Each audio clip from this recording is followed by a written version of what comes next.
지난 2주간 이제 지구다 챌린지 다들 열심히 참여해 보셨을 것 같습니다. 많은 분들이 정말 열심히 참여해 주셔서 설교를 준비한 저로서도 참 감사하고 뿌듯한 것 같습니다. 챌린지는 이번 주도 계속되고요. 첫째 주나 둘째 주에 그 인증에 이제 참여하지 못하신 분들은 23일까지 인증을 받으니까요. 끝까지 도전하셔서 준비한 푸짐한 선물 많이 받아가시면 좋을 것 같습니다. 그런데 이제 참여해 보신 분들은 아시겠지만 우리가 평소에 얼마나 이 환경에 대해서 생각하지 않고 살아갔는지에 대해서 자각하게 됩니다. 그리고 또 실천하면 실천할수록 더 깊은 고민에 빠지게 되죠. 과연 이게 효과가 있을까? 나 한 사람 열심히 환경을 위해 살아간다고 지구가 괜찮아질까? 나는 텀블러 쓴다고 해도 우리 회사 사람들은 모두 플라스틱 일회용 컵 쓰는데 도대체 이게 무슨 소용이야? 여기에 우리 한국의 기후변화 대책은 우리를 더욱더 위축시키는 것 같습니다. OECD 이산화탄소 배출 증가율 1위, 2018년 전 세계 1인당 이산화탄소 배출량 4위, 2018년 전 세계 국가별 이산화탄소 배출량 7위, 2018년 세계 석탄 수입국 4위, 세계 석탄 화력 해외 투자국 3위, 2018년 세계 원유 수입국 4위, 2018년 재생에너지 비중 OECD 35개국 중 35위, 2019년 기후변화 대응 지수 61개국 중 58위, 에너지 전환 지수 선진 32개국 중 31위. 여러분 어떤가요? 정말 처참하죠. 한국의 기후변화 대책 성적표는 정말 말 그대로 처참합니다. 나라가 이 모양인데 우리의 기후변화 대응이 과연 무슨 효과가 있을까요? 나 한 명 탄소 배출 줄인다고 정말 효과가 있을까요? 이런 현실 앞에서 우리의 지구다 챌린지 이 실천 사실 너무 작아 보이는 것 같기도 합니다. 정말로 절망적인 상황이죠. 앞이 보이지 않고 미래는 암담한 상황입니다. 이 가운데 우리는 무슨 소망을 가질 수 있을까요? 그리고 하나님은 우리에게 무엇을 원하실까요? 같이 요나서를 다시 보려고 합니다. 그런데 지난주 제가 요나서 2장에 대한 이야기를 새롭게 해석하는 것에 충격을 받으신 몇몇 분들이 계셨던 것 같습니다. 그래서 말씀을 드리면 요나서는 하나님 앞에 회개하지 않는 이스라엘을 통렬하게 풍자하는 내용입니다. 그래서 2장의 내용도 요나의 회개가 아니라 끝까지 회개하지 않는 요나에 대한 풍자의 내용이 될 수 있죠. 요나서 전체가 선민의식으로 가득 찬 이스라엘을 향한 역설의 메시지로 볼 수 있는 것입니다. 그리고 오늘날 자기 구원에 함몰된 그리스도인들에게 충분히 하나님의 경고의 메시지로 전달될 수가 있습니다. 그런 차원에서 요나서는 오늘날 그리스도인들에게 어떤 경고를 하고 있는 걸까요? 여러 가지 경고가 있겠지만 저는 그것이 우리가 직면한 이 환경 이슈에 대한 것이라고 생각합니다. 그래서 지난 2주 동안 우리는 요나서를 통해 기후 위기 가운데 자고 있는 것 같은 그리스도인들에 대한 생물 다양성의 감소 가운데 계속해서 생태계를 파괴하는 그리스도인들에 대한 하나님의 경고의 메시지를 들었습니다. 그리고 오늘 우리가 살펴볼 내용도 근본적으로는 이스라엘에 대한 풍자로 맥을 같이 하지만 그것보다 더 큰 내용이 여기에 담겨 있습니다.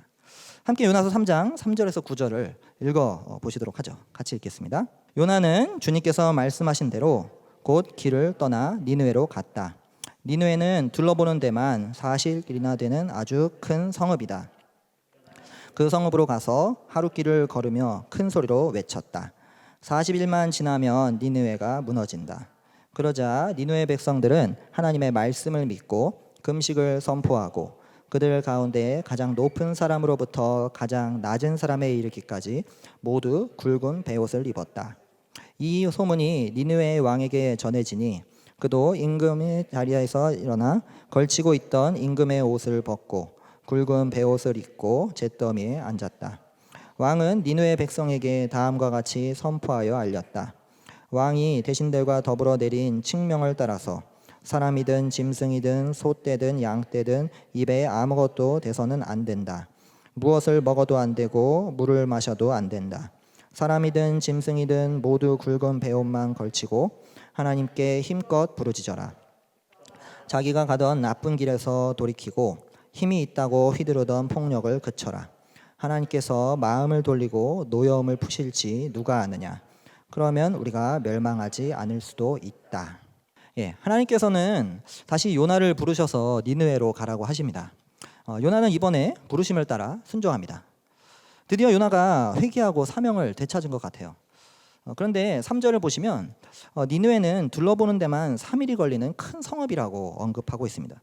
그리고 이어서 4절에는 요나가 하루 동안 다니며 40일이 지나면 니느웨가 무너진다 라고 외치고 있죠. 니느웨가 큰 성읍이라고 할 때 이 크다는 표현은 사실 이 요나서에서 매우 많이 사용되는 표현입니다. 1장 2절, 3장 2절, 4장 11절에도 니느웨를 큰 성읍이라고 언급하고 있죠. 니느웨 전체를 살피려면 3일이 필요할 만큼 큰 곳이라는 것입니다. 그런데 그런 큰 성읍에서 요나는 하루 만에 임무를 완수했습니다. 이것은 요나의 뛰어난 능력을 보여주는 걸까요? 그런 것 같지는 않습니다. 요나의 메시지에서 그의 불성실함을 보여주는 세 가지가 보이기 때문이죠. 요나가 뭐라고 외쳤나요? 40일만 지나면 니느웨가 무너진다. 이 요나의 선포는 매우 특이합니다. 왜냐하면 니느웨의 죄악을 아무것도 고발하지 않기 때문이죠. 무엇이 문제인지 전혀 언급이 없습니다. 이런 말을 들은 니느웨 사람들이 어떻게 반응했을지 여러분 상상이 되시나요? 게다가 다른 선지자들과 달리 요나는 이것이 하나님의 말씀이라고 언급하지 않습니다. 그렇다면 니느웨 백성들이 요나의 말을 무슨 권위로 받아들였을까요? 마지막으로 40일을 언급한 것입니다. 40일은 분명히 매우 긴 시간이죠. 요나는 심판의 긴박함을 이 40일이라는 언급으로 늦추고 있는 것입니다. 왜냐하면 요나는 니느웨가 회개하여서 하나님의 용서를 받는 것을 원치 않기 때문이죠. 따라서 우리는 요나가 니느웨에 가서 억지스럽게 대충대충 하나님의 말씀을 전하는 것을 상상해 볼 수 있습니다. 아직 40일 남았지만 니느웨 무너질 것이야. 이 말을 듣고 니느웨 사람들이 회개할 수 있다고 보이시나요? 그들이 회개하는 것이 과연 상상이 되시나요? 물고기 뱃속에서 여전히 이방 민족에게 적대적이었던 요나는 다시 부르심을 회복할 기회를 얻었지만 여전히 이방 민족에게 부정적입니다. 그런데 더 놀라운 것은 이런 요나의 반쪽짜리 순종도 하나님께서 사용하신다는 거예요. 니느웨 백성들은 요나의 힘없는 메시지를 듣고서도 움직였습니다. 오늘날도 마찬가지죠. 사랑하는 여러분, 우리의 순종이 미약하고 반쪽짜리 같더라도 소망을 잃지 마십시오. 나의 에너지 절약이 미비하더라도 멈추지 마십시오. 나의 쓰레기 줄이기가 큰 진전이 없더라도 멈추지 마십시오. 내가 다시 실패하고 실수하더라도 낙심하지 마십시오. 하나님께서 그런 우리의 순종도 사용하십니다. 나의 노력이 미흡하고 작더라도 그것을 통해서도 하나님의 뜻을 이루십니다. 나의 작은 외침이 세상을 변화시킵니다. 요나처럼 연약한 순종이더라도 하나님은 그것을 사용하십니다. 놀랍게 니느웨 백성들은 요나가 단순히 성이 무너진다는 말을 했음에도 또 그것이 40일이 지나야 무너진다고 하는데도 그 말을 듣고 회개합니다. 니느웨 백성들은 요나의 말을 하나님의 말씀으로 믿고 금식하며 높은 지위에 있는 사람부터 낮은 지위에 있는 사람까지 모두 굵은 베옷을 입었습니다. 금식하며 베옷을 입는 것은 하나님의 도우심을 구하는 것을 상징합니다. 왜냐하면 모든 힘과 아름다움이 하나님께 있음을 고백하고 선언하는 행동이기 때문이죠. 나아가 니느웨 왕도 임금의 옷을 벗고 베옷을 입더니 임금의 의자에서 일어나 잿더미에 앉습니다. 정말 놀랍죠. 이스라엘 왕들도 좀처럼 보여주지 않았던 그런 모습입니다. 이스라엘보다 훨씬 더 이스라엘다운 모습입니다. 왕조차도 자신의 권위와 영광을 고수하지 않고 모든 것이 하나님께 있음을 고백하고 선언합니다. 여기서 그치지 않고 7절에 니느웨 왕은 칙명을 내려 모든 백성과 짐승이 회개하게 하였습니다. 회개를 제도화하여 구체적으로 어떻게 따라야 하는지 모든 백성이 알게 한 것이죠. 이것이 어떻게 보면 우리가 따라야 할 온전한 회개인지도 모릅니다. 그런데 놀랍게도 지금 세상이 이런 회개의 모습을 따라가고 있습니다. 기후 위기에 대해서 미국과 유럽은 그린 뉴딜과 그린 딜이라는 구체적인 제도를 통해 대처하고 있습니다. 미국의 그린 뉴딜은 오바마 대통령 재임 기간에 정책을 시행한 것인데 트럼프 정부의 등장으로 큰 힘을 잃었습니다. 그러나 2019년 민주당 의원들이 그린 뉴딜 결의안을 제출하였고 2020년 대선에 강력한 공약으로 내세우고 있습니다. 그 방향성은 크게 세 가지로 볼 수 있는데요. 온실가스 순 배출량을 제로로 만들고 질 좋은 일자리를 창출하고 지속 가능성을 높이는 기반 시설과 산업에 투자하는 것입니다. 유럽의 그린딜의 핵심은 2050년까지 유럽을 탄소 중립 지역으로 만드는 것입니다. 2030년까지 1990년 온실가스 배출량의 50%로 줄이고 또 탄소 저감 노력이 미진한 국가에는 탄소 관세를 부과하는 방안을 포함시켰습니다. 그래서 유럽의 각국이 환경을 위해 이 그린딜의 정책을 따라 애쓰고 있습니다. 프랑스 같은 경우는 에어프랑스에 70억 유로를 지원하면서 고속철도 2시간 반의 거리를 이동하는 비행기 노선은 영구적으로 폐지하였습니다. 또 독일은 자국 자동차 회사가 어려운 가운데서도 테슬라에게 땅을 주고 공장을 건설하도록 허락을 하였죠. 또 영국은 히드로 공항의 제3활주로 건설 계획을 환경보호 대책이 고려되지 않는다는 이유로 중단하였습니다. 정말이지 이 니느웨의 조서를 따라 온 백성들이 회개에 동참했듯이 미국과 유럽은 환경을 위해 구체적인 정책을 발표하고 움직이고 있습니다. 정작 요나의 고백이 되어야 하는데 니느웨의 고백이 하나님의 백성답고 요나의 회개가 되어야 하는데 니느웨의 회개가 하나님의 백성다운 모습이 우리를 숙연하게 만들죠. 우리 그리스도인들은 뭔가 하나님을 오해하고 있습니다. 하나님은 그리스도인들을 통해서만 일하는 것으로 생각하는 것입니다. 하나님은 그리스도인들을 최우선적으로 챙겨주셔야 한다는 생각입니다. 하지만 그렇지 않습니다. 하나님은 요나 같은 우리들도 사용하시고 세상도 사용하시는 하나님이십니다. 하나님은 모든 사람들을 돌보시고 모든 사람들을 통해 일하시는 모든 만물의 주인이신 것이죠. 그러므로 성경이 말하는 구원이란 그리스도인들만의 극락행이 아닙니다. 하나님 원하시는 구원은 죽고 난 뒤에 우리가 흔히 생각하던 어떤 최고급 아파트와 대저택이 기다리는 것을 말하지 않습니다. 오히려 모든 만물들의 회복을 바라보고 계십니다. 특히 본문의 7, 8절을 보시면 독특한 표현이 눈에 띄죠. 니느웨의 왕은 동물들의 회개를 촉구하고 있습니다. 짐승들의 입에 무언가를 대는 것, 먹는 것, 물을 마시는 것을 금지시키고 있습니다. 철저한 금식이죠. 또 짐승까지도 베옷을 걸치게 합니다. 그리고 힘껏 부르짖게 하죠. 1장에서 배 선장이 요나에게 부르짖으라고 한 말과 동일한 표현입니다. 아니 이것보다 더 세게, 더 강하게 힘껏 부르짖으라고 표현하고 있습니다. 여러분 놀랍지 않나요? 사실 동물들은 회개할 필요가 전혀 없죠. 동물들은 스스로 죄를 짓지 않기 때문입니다. 그러나 이 회개에서 동물들의 참여는 하나님의 심판이 결국은 동물들의 죽음으로도 이어진다는 것을 염두하게 합니다. 인간의 죄악이 생태계 파괴로 연결된다는 것이죠. 니느웨 왕은 이 점을 간파하고 있었던 것 같습니다. 그는 요나보다 나은 신학으로 이 땅에 인간 홀로 살아갈 수 없음을 알고 있었던 것이죠. 모든 피조물과 인간의 조화가 아니고서는 다가올 재앙을 피하지 못한다는 것을 알고 있는 것입니다. 인간의 타락은 우리가 잘 알듯이 하나님과의 관계, 또 이웃과의 관계, 나아가 만물과의 관계를 깨트렸습니다. 따라서 하나님의 구원은 단지 인간 구원만이 아니라 모든 만물의 회복입니다. 이것은 시종일관 흐르는 우리 성경의 관점이죠. 사도행전 3장 21절, 예수 그리스도는 만물을 회복하실 때까지 하늘에 계실 것입니다. 골로새서 1장 20절, 예수 그리스도는 십자가로 말미암아 만물을 자신과 화해시키셨습니다. 로마서 8장 19절 22절, 모든 만물은 지금도 해산의 고통으로 신음하며 하나님의 자녀들이 나타나기를 기다리고 있습니다. 그리하여 만물은 하나님의 자녀가 회복되듯 썩어짐의 종노릇에서 해방되어 하나님의 자녀들이 얻는 영광의 자유에 이를 것을 기대하고 있습니다. 만물에 대한 하나님의 관심은 구약에서도 동일한 관점입니다. 창세기 9장 10절에서 11절, 하나님께서 노아 홍수 뒤에 살아있는 모든 생물과 언약을 맺으셨습니다. 호세아서 2장 18절, 하나님께서 모든 동물들을 포함하여 심지어 땅의 벌레와도 언약을 맺는다고 선언하고 있습니다. 잠언 12장 10절, 의인과 악인의 구분을 짐승에 대한 태도로 나누고 계십니다. 이렇게 하나님께서 인간을 포함한 모든 만물을 회복시키시고 관여하신다는 관점은 요나서의 마지막까지도 흐르고 있습니다. 4장의 마지막 11절에서도 하나님께서 사람들만이 아니라 짐승들도 아끼신다는 것을 보여주고 있습니다. 그러므로 하나님의 구원은 인간에게 국한되지 않습니다. 모든 만물의 회복을 원하고 계십니다.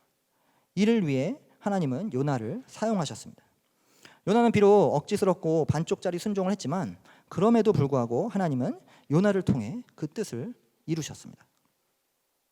그런데 우리가 예측할 수 있듯이 요나는 계속해서 자기 뜻대로 되지 않는 것에 불만을 품습니다.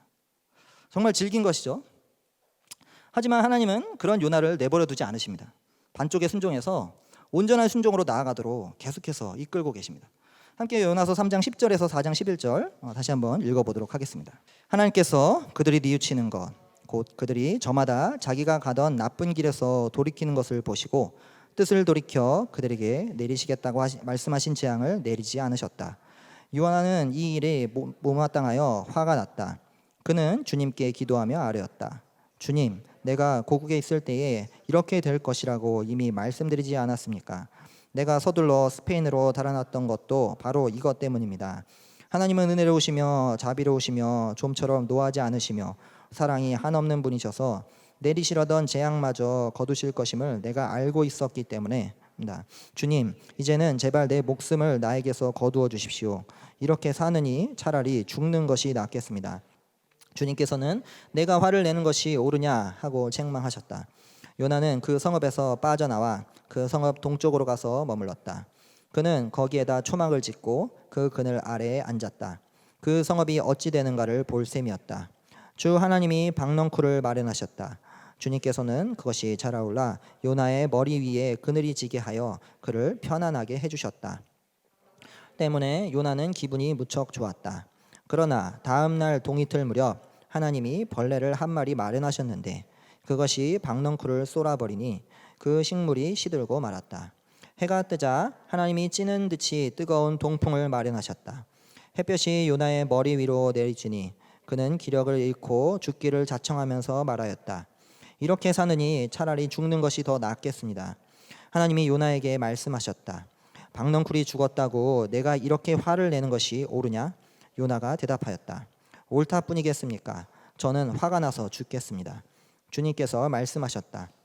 내가 수고하지도 않았고 내가 키운 것도 아니며 그저 하룻밤 사이에 자라났다가 하룻밤 사이에 죽어버린 이 식물을 내가 그처럼 아까워하는데 하물며 좌우를 가릴 줄 모르는 사람들이 12만 명도 더 되고 짐승들도 수없이 많은 이 큰 성읍 니느웨를 어찌 내가 아끼지 않겠느냐. 요나는 니느웨 백성들이 하나님의 심판에서 벗어난 것에 크게 불만을 갖습니다. 니느웨 백성들은 자신들의 악에서 돌이켰고 하나님은 그들에게 내리시려던 재앙을 돌이키셨습니다. 이에 요나는 화가 난 것이죠. 1절에 요나는 매우 못마땅하여 화가 났다고 기록합니다. 여러분, 이게 말이 되나요? 하나님의 선지자가 하나님의 자비에 분노하고 있는 것입니다.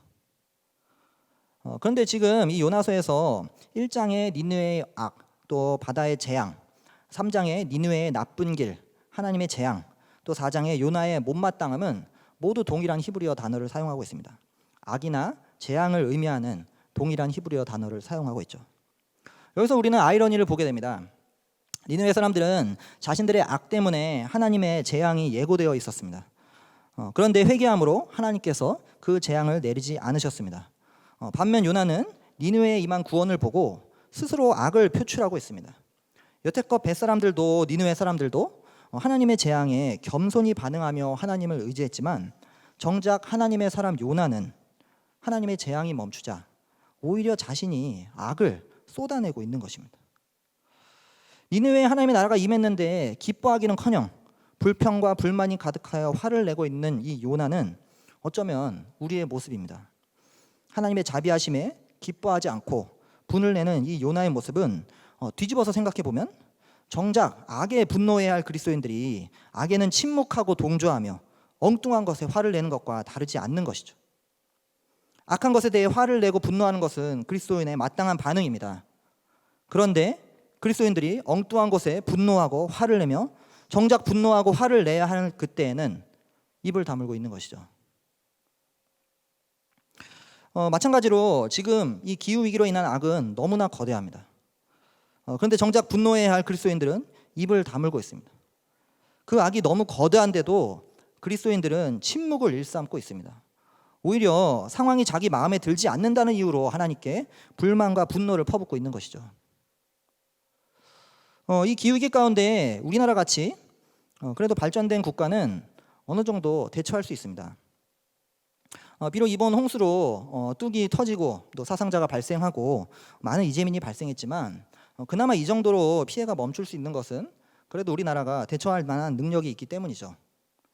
그러나 이 기후위기로 인한 가뭄, 홍수, 식량난 등은 대부분 대처 능력이 없는 아프리카 또 남아시아와 같은 빈민국에서 더 크게 발생합니다. 반면에 이 기후위기에 가장 큰 영향을 준 국가들이 누구인가요? 사진 하나 보여주시죠. 2018년 이산화탄소 배출 국가들입니다. 보시는 것처럼 이산화탄소를 많이 배출한 국가들은 진한 색깔인데요. 미국, 중국, 캐나다, 멕시코, 브라질, 아르헨티나, 호주, 남아공, 사우디아라비아, 인도네시아, 한국, 일본, 러시아, 유럽의 주요 국가들입니다. 이들 국가들은 어떤 국가인가요? 사진 하나만 더 보여주시죠. 보시는 것처럼 소위 전 세계 경제를 이끄는 G20이라고 불리는 국가들입니다. 아니, 세상에 이런 말도 안 되는 불평등이 어디 있습니까? 자신은 편하게 배부르게 누릴 것은 다 누리고 정작 피해는 기후위기에 별 영향도 주지 않는 사람들이 입고 있습니다. 기껏해야 1년에 국민 전체가 선진국 한 사람 정도 이산화탄소 배출하는 그런 국가의 국민들이 피해를 입고 있다는 말입니다. 이것보다 더 참혹하고 불공평한 이슈가 있을까요? 난 그저 매일 농사 짓고 염소 한 마리 키우고 있는데 저 지구 정반대편에서 엄청난 이산화탄소 배출로 인해서 더 큰 가뭄과 홍수를 겪고 있는 상황. 난 그저 매일 물고기 잡으면서 살고 있는데 저 지구 반대편에 누군가가 이산화탄소를 방출해서 집이 해수면에 잠기고 있는 상황. 이 거대한 악에 누가 분노해야 합니까? 누가 하나님의 정의를 외쳐야 하나요? 거대한 구조적 악에 분노하지 않고 하나님의 자비하심에 분노하는 요나를 하나님은 그래도 기회를 주시기 원하십니다. 그래서 요나를 위해 일하십니다. 5절에서 8절은 흥미로운 이야기죠. 요나는 니느웨가 어떻게 되는지 보려고 하는데 하나님께서 박넝쿨을 준비하십니다. 그것이 자라서 요나에게 그늘을 만들어 주었죠. 박넝쿨 덕분에 요나는 매우 기뻐합니다. 니느웨의 행복에는 크게 분노하더니 자신의 행복에는 크게 기뻐하고 있죠. 그런데 하나님께서는 다음 날 벌레를 마련하셨습니다. 벌레가 박넝쿨을 갉아먹자 박넝쿨은 시들고 말았죠. 다시 해가 뜨자 하나님은 뜨거운 동풍을 마련하십니다. 그러자 요나는 다시 죽기를 자청하면서 하나님께 불평을 퍼붓습니다. 여러분, 여기서 혹시 눈치채셨는지 모르겠는데요. 지금 하나님께서 일하시는 것을 여러분 보셨나요? 6절, 7절, 8절은 각각 하나님께서 마련하시는 것이 있습니다. 박넝쿨, 하나님이 마련하십니다. 벌레, 하나님이 마련하십니다. 동풍, 하나님이 마련하십니다. 1장의 태풍도 물고기도 하나님이 마련하십니다. 요나서 내내 하나님께서는 어두워 보지 못하는 요나를 깨우치기 위해서 가열차게 일하고 계신 것입니다. 요나가 무지를 뚫고 볼 수 있게 하시려는 것이죠. 지금도 하나님은 그리스도인들이 깨닫도록 일하십니다. 요나처럼 여전히 자기중심성에 갇혀있는 그리스도인들에게 어리석음을 깨닫도록 가열차게 일하고 계시죠. 사진 하나 보여주시죠. 여러분, 이 친구 익숙하신가요? 지금 매우 화가 나 있는데요. 네, 어른들께 화가 나 있습니다. 그레타 툰베리라는 이름을 아마 들어보셨을 것입니다. 저랑 그렇게 친하진 않지만 이 친구가 기후위기를 막기 위해 학교에 가지 않고 1인 시위를 하던 것이 미래를 위한 금요일이라는 세계 청소년들의 연대 모임으로 이어졌습니다. 125개국 2천여 도시가 참여하고 있죠. 이 친구의 연설은 정말 저도 또 많은 어른들을 부끄럽게 하는데요. 여러분은 자녀를 가장 사랑한다고 말하지만 기후변화에 적극적으로 대처하지 않는 모습으로 자녀들의 미래를 훔치고 있습니다. 이런 말을 하고 또 행동하는 곳에는 언제나 희망이 있습니다. 이런 말을 했어요. 정말 심금을 울리는 말이죠. 근데 툰베리 말고도 보얀 슬렛이라는 청년이 또 있습니다. 92년생인 그는 16살에 바다에 가득한 쓰레기의 심각성을 깨닫고 이 해류의 순환 시스템을 이용해서 해양 쓰레기를 자동으로 수거하는 아이디어를 전 세계에 발표했죠. 많은 기업들의 지원과 사람들의 기대를 모아서 오션 클린업을 설립했는데요. 아쉽게도 작년 첫 번째 프로젝트가 실패로 끝났습니다. 하지만 그는 거기서 굴하지 않고 현재 2차 프로젝트를 준비 중에 있습니다. 또 발리에 사는 멜라티 위즌과 이사벨 위즌 자매, 이들은 각각 12살, 10살에 비닐봉지 사용을 줄이는 비영리 단체를 2014년에 설립했습니다. 그들은 가방이 있는데 사람들이 이 비닐봉지를 사용하는 것에 궁금증을 갖고서 발리에서 일회용 비닐봉투 사용 금지 운동을 확산시켰습니다. 주로 10대들에게 홍보하고 관광객들에게 서명을 받아서 주지사를 움직였죠. 그들 덕분에 지금 발리에서는 비닐봉투를 볼 수가 없습니다. 그들의 회사는 세계에서 가장 큰 청소년 NGO가 되었고 그동안 155톤의 플라스틱이 발리 바다에 유입되는 것을 막았습니다. 툰베리, 슬렛, 위즌 자매들만 있는 것이 아닙니다. 나무 심기 운동을 벌이고 있는 독일의 펠릭스 핑크바이너, 오바마 대통령을 상대로 화석연료 정책에 소송을 제기한 미국의 시우테즈칼 마르티네즈, 플라스틱 쓰레기 수거를 위해 활동하는 영국의 엘라 믹과 에이미 믹 자매들. 지금 어른들이 더럽히는 이 지구를 아이들이, 청소년들이 되살리기 위해서 고민하고 있습니다. 여러분, 이번 설교 시리즈 가운데 하나님께서 일하시는 것들이 보이시나요? 위기 가운데 하나님께서 세계를 들어 일하시는 것이, 아이들을 통해 일하시는 것이 보이시나요? 그렇다면 여러분에게도 소망이 있습니다. 왜요? 여러분이 대단해서요? 여러분이 열심을 내서요? 여러분이 훌륭해서요? 아니요. 하나님이 일하시기 때문에요. 그분이 누구보다도 기후위기 가운데 일하시고 계시기 때문에요. 우리의 소망은 거기에 있습니다. 내가 열심을 내는 것, 내가 대단한 영향을 미치는 것이 아니라 부족한 실천이라도, 실패하더라도 주님을 볼 수 있다면 거기에 소망이 있습니다. 우리의 소망은 우리 자신에게 있지 않고 하나님께 있는 것입니다. 그리스도인들이여, 소망을 가지십시오. 하나님께서 세상을 움직이고 계십니다. 어른들이여, 소망을 가지십시오. 하나님께서 청소년들을 일으키고 계십니다. 하나님께서 아이들을 일으켜 어른들을 부끄럽게 하시고 약자들을 통하여 당신의 뜻을 이루고 계십니다.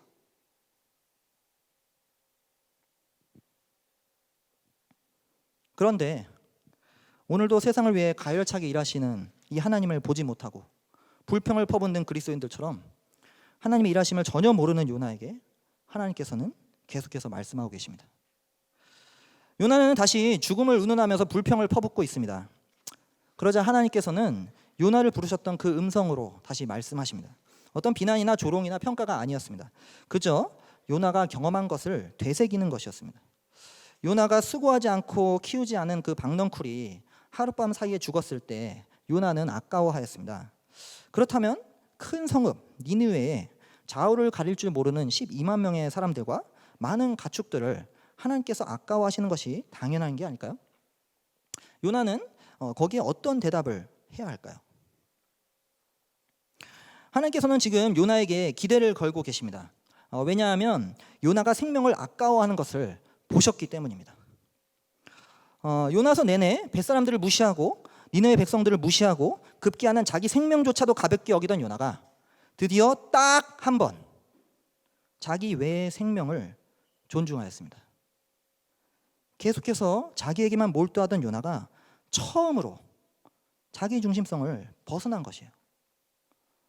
하나님은 요나가 그 박넝쿨을 아까워했다고 보고 계십니다. 아까워한다는 단어는 긍휼을 갖는다는 의미도 지니고 있습니다. 박넝쿨이 시드는 것에 요나가 긍휼한 마음을 가졌다는 것이죠. 비록 요나가 처음으로 자신에게 도움을 주었던 작은 생명에게 긍휼을 보여주는 모습이었지만 하나님은 거기에 기대를 하시는 것이죠. 마찬가지입니다. 여러분, 무언가 소중히 여긴 적이 있지 않으신가요? 부모님을 소중히 여기고, 자녀를 소중히 여기고, 애완동물을 소중히 여기고, 한 주기 식물을 소중히 여기고, 나를 배려하고 도움을 주는 사람들을 아끼고, 나에게 친절을 베푸는 사람을 아낀 적이 있지 않으신가요? 그렇다면 하나님께서 여러분도 기대하십니다. 기후위기로 얼룩진 이 지구를 회복하는데 하나님께서 여러분이 하나님의 일에 동참하기를 바라십니다. 니느웨에 12만 명과 많은 동물이 있듯이 이 지구상에는 하나님께서 아끼시는 70억이 넘는 인구와 수천만 종의 동식물이 살고 있습니다. 하나님께서 이들을 아끼지 않으실까요? 하나님께서 망가져가는 이 지구를 보시며 긍휼을 품지 않으실까요? 요나서의 결말은 열려 있습니다. 질문을 통해 하나님께서는 요나의 억지스러운 순종에서 그냥 내버려 두지 않으셨습니다. 하나님께서는 요나의 반쪽짜리 순종에서 온전한 순종으로 나아가길 원하십니다. 요나처럼 계속 반쪽짜리 순종을 할 것인지 완전한 순종을 할 것인지 하나님은 우리에게 묻고 계십니다. 열린 결말을 통해 독자인 우리들이 어떤 선택을 할지 하나님은 지켜보고 계신 것이죠. 계속해서 요나처럼 억지 순종을 하며 기후위기에 불평과 불만을 할 것인지 부르심을 회복하여 온전한 순종을 할 것인지 우리가 택해야 합니다. 여러분은 어떤 순종을 택하실 것입니까? 제가 이 환경에 관한 설교를 2주간 했더니 몇몇 분들이 제 눈치를 그렇게 보시더군요. 같이 식사를 할 때도 고기 없는 메뉴를 고르시고 하시던가 또 물티슈나 이제 뭐 빨대를 받으시고선 제 눈을 자꾸 쳐다보시는 거예요. 근데 여러분 저를 의식하지 마십시오. 오히려 제 기대보다 하나님의 기대를 의식하십시오. 저보다 하나님께서 여러분을 더 기대하십니다. 우리의 소망은 우리의 힘과 노력에 있지 않습니다. 작더라도 그 실천을 사용하시는 하나님, 우리를 위해 일하시는 하나님, 우리가 온전한 순종으로 나오기를 기대하시는 하나님, 그분께 우리의 소망이 있습니다. 그 하나님께서 계속해서 우리를 소망하고 계십니다. 따라서 하나님 나라 백성으로서 우리는 이 세상을 살아갈 때 3가지를 기억하면 좋겠습니다. 먼저 지금은 이미와 아직을 살아가는 때라는 것이죠. 우리가 이미 하나님 나라에 들어갔지만 아직 완전한 하나님 나라가 오지 않았습니다. 여전히 이 세상은 깨어짐이 가득합니다. 완성된 그날이 오기 전까지 지금의 상황은 계속될 것입니다. 특히 이 기후위기는 형용할 수 없는 거대한 이슈라는 것입니다. 지금의 이슈는 너무나 크죠. 우리가 다 감당할 수가 없습니다. 제가 설교를 준비하면서 사실 매번 작성한 것들을 줄여야 했습니다. 혹시 제가 기회가 있다면 8월 설교 시리즈 그 못다한 이야기라는 제목으로 유튜브 동영상을 만들고 싶습니다. 왜냐하면 이 기후위기에 관련된 정보는 너무 많아서 사실 이것도 중요하고 저것도 중요하고 사랑하는 우리 성도님들이 이거 다 아셨으면 좋겠는데 제게 전달할 시간이 부족했기 때문이죠. 그 많은 정보를 다 전하면 사실 우리 많은 성도님들이 과부하에 걸리기 때문에 아쉽지만 줄여야 했습니다. 뭐 미디어 예배라서 별로 믿지 않으시는 것이 느껴지네요. 그래도 하지만 정말입니다. 기후 위기와 관련된 정보는 넘쳐나고 있습니다. 생물 다양성의 감소와 관련된 정보도 넘쳐나고 있죠. 이와 관련해서 식량 감소, 각국의 위기 상황은 우리가 연관해서 주목해야 할 이슈들입니다. 제가 다 말을 못해서 그렇지 물 부족에 관한 이슈도 심각합니다. 온 세상은 온통 문제투성이입니다. 깨어짐 투성이입니다. 아픔과 고통이 가득합니다. 여기저기 신음소리, 괴로운 소리들이 들려옵니다. 왜 그럴까요? 아직 하나님의 나라가 완전하게 임하지 않았기 때문입니다. 이미와 아직을 살아가는 우리는 지금의 시기가 어떤 시기인지 잊지 말아야 합니다. 우리가 배부르게 편히 안주할 때가 아닙니다. 요나를 부르시던 그 하나님의 음성을 듣고 목소리를 외쳐야 할 때입니다. 이미와 아직을 살아갈 때 이 이슈는 거대하지만 그것만큼 우리의 부르심도 크고 명확하다는 것을 잊지 마십시오. 그래서 이 이미와 아직을 살아가는 우리는 더욱 공동체로 살아가는 것이 당연합니다.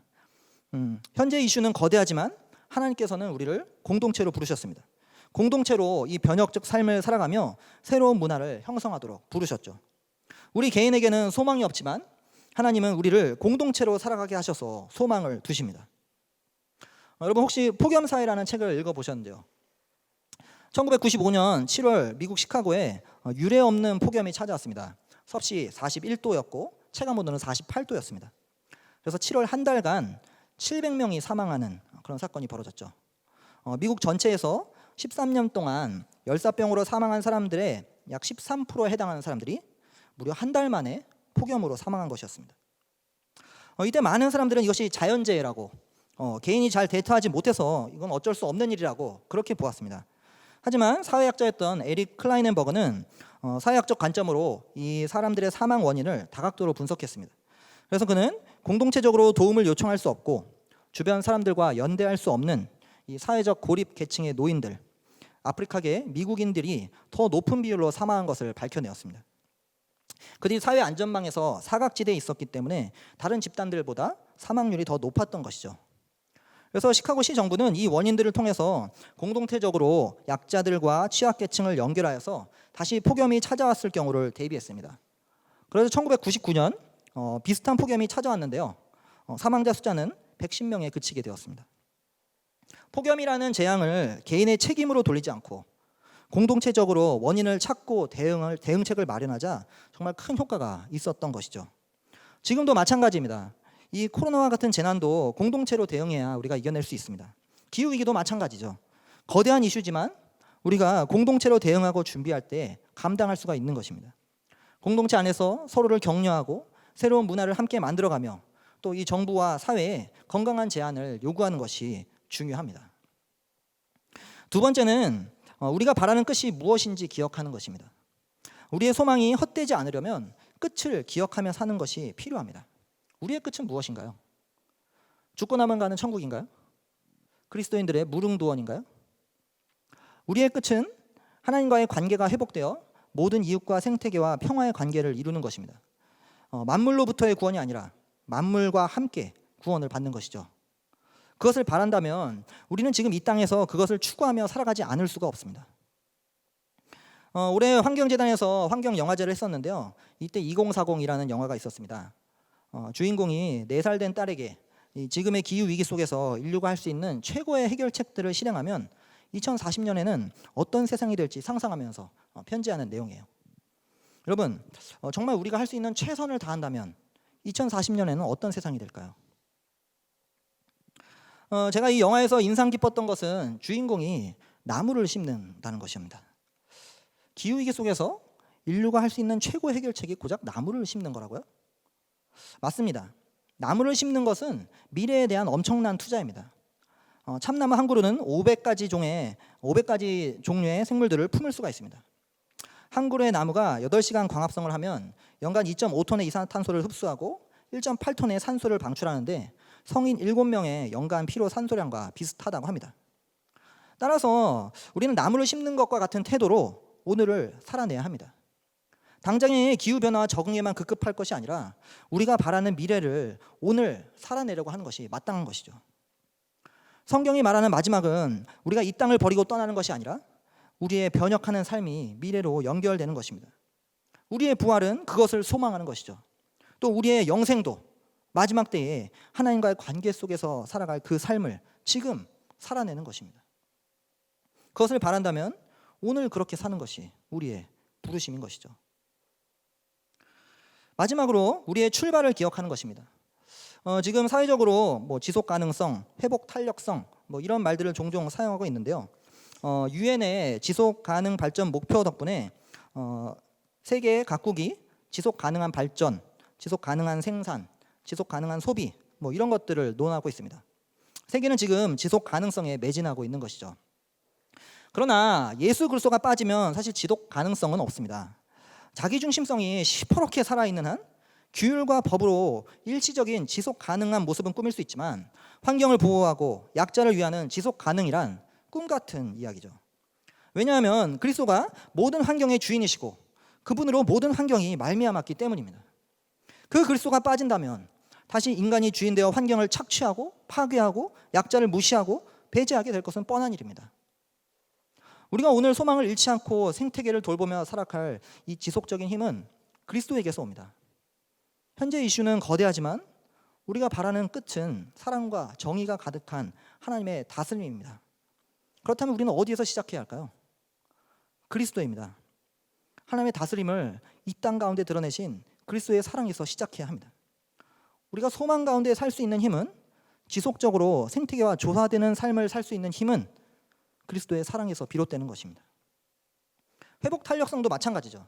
회복 탄력성이란 어떤 위기나 고난을 극복하는 힘을 지칭하는 용어로 많이 사용되고 있는데요.